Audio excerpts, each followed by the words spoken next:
Okay guys, this is my truck. It's a 1997 F350 dually two-wheel drive. This is how I installed the 6.0 intercooler on it. I'm not an expert mechanic. I'm not saying this is how you have to do it. This is just my rendition of how I did it. Everything matches right now. If you look, the grille is flush with the headlights on both sides. Everything is in line. The only thing that's currently missing off the truck is a sway bar. I had to remove it. It mounts on the spring right there. I had to remove it in order to install the intercooler. I'm gonna put it back on, but I have to modify it first.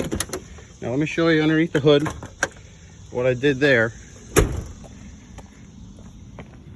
The hood latch, if you'll see, it's bent up at a funky angle.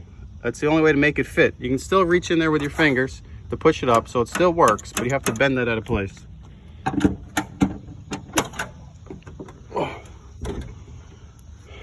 So this is the setup here. I already had e-fuel installed, so there is no fuel filter and all assembly here with the mechanical fuel pump. That's already gone. I do have an SMB cold air intake. That required some modifications to have it fit. Now, this is off of early 1999. I got it on Facebook Marketplace. It was only $200. Let me just remove the grill here so I can show you what also I have. I currently have installed on the truck the True Cool transmission cooler, so it's obviously oversized. Now I smashed it a little bit in my installing. Hopefully you guys wouldn't do that, so that's a little bit damaged. But for boots, this is a 3-inch boot I got off Riff Raff. I'll put the part number description. 6 inches long. This boot is kind of a funky boot. It's by HPS Performance.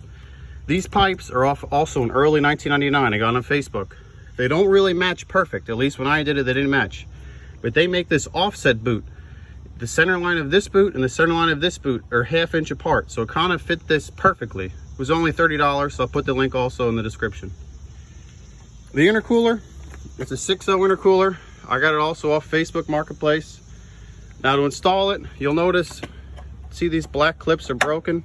Mine was already broken, so I just cut the rest of them off. I don't know if you have to do that or not, but I just cut it off just to make it easier for me. You got to take off obviously the bumper, this little bezel, whatever you call it, the headlights, this black piece, take everything off. The first thing I did, I had to cut the firewall. This piece here, if you look, right now this is only 4 inches long. I cut it too much. You could probably leave it another inch. So I'd say from the top here, see my finger, it's the top here to the bottom here, I'd say 5 inches long would probably be the perfect size on both sides. Now these boots also, I got off Riff Raff Diesel. This is a 3-inch. This side is a 3x3. This side on the 6.0 intercooler, this is a 3¼ inch boot. So you had to get a 3¼ by 3 to match the intercooler pipe on this side. The clamps also I got off Riff Raff Diesel. If you see, they're all Riff Raff Diesel clamps. The only thing I don't like about this, if you look, this pipe doesn't exactly match the 6.0 intercooler down here.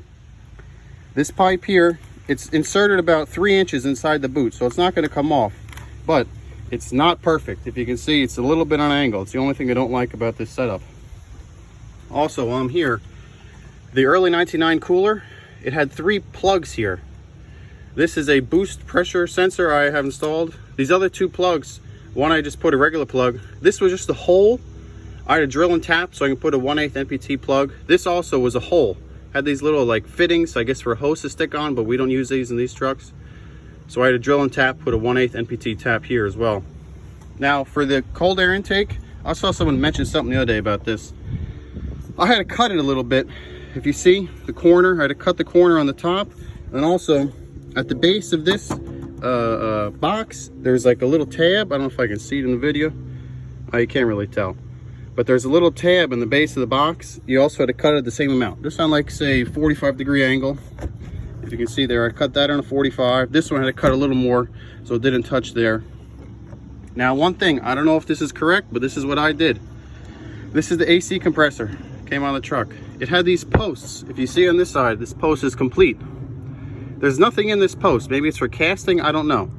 The bolt doesn't actually screw all the way back to there, but I had, if you can see, I filed it down with a file here, and I filed also the corner here. There's probably about a 1/4 inch clearance between this pipe, between the pipe and the compressor.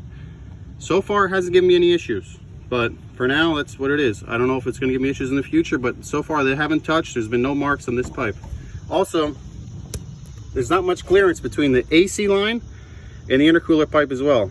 I'm thinking I should probably install some sort of like foam around this, but also my AC has been okay. It has no problems. It's ice cold. If you have any, oh, here, you had to remove these little plastic pieces or rubber pieces to install the transcooler. I used the factory. It comes with these little brackets from the factory. This one's already hidden on the top. I bent up this bracket. It's an L-shaped bracket or Z-shaped bracket. I just drilled and tapped a screw there. For this side, I used this here, this bolt here, made another bracket, Z-shape here, bolted into this. When you buy the true cooler, it comes with these pieces. I use this piece because the bracket holes for the cooler is over here, not in line with where I had the new brace I made. The intercooler is held in the top, and then also I made brackets underneath that just drill and tap into this piece, and it just hold from the bottom, held from the bottom. Now, when you put these in, if you do this, be careful. Do not drill the holes too high because your radiator's right here. You don't want to poke a hole in that. So I put these nice and low, just bent these little brackets here, and that one over there. It took a lot of just trial and error, this project, but overall it wasn't too bad. I think it probably took me, I'd say maybe 15 hours of work, 15 to 20 hours of work.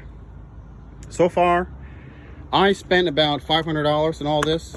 You could spend as low as, say, I did the math, about $360, but I ended up breaking by accident.